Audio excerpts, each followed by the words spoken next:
And despite years of ongoing military conflict, veterans continue to make up an increasingly small share of the total U.S. population, and that's true for members of Congress as well. Cronkite News reporter Emma Lockhart is in our Washington bureau and tells us why that has some people concerned. 30 years ago, there were 287 veterans in Congress. Today, there are only 99.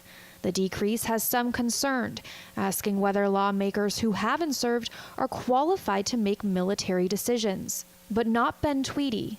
Take John McCain, for example, prisoner of war, yet one of the biggest war hawks out there right now. Tim Spohr, the director of national defense at the Heritage Foundation, says lawmakers with no military service could benefit from some. They lack, probably a good understanding of what the military is like and the decision to commit U.S. forces into combat.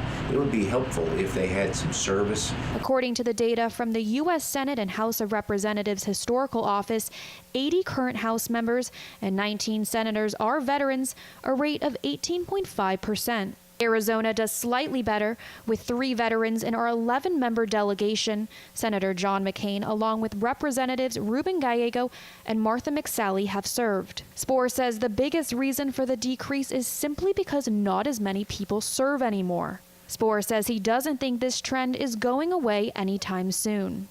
For Tweedy, who is in Washington for a Veterans for Peace rally, he hopes lawmakers direct the country in a peaceful direction, whether they have served or not. Anyone who does serve in office of a country who claims to support freedom, to support prosperity, needs to have an understanding of war, needs to have an understanding of the horrors that come with war. Reporting in Washington, Emma Lockhart, Cronkite News.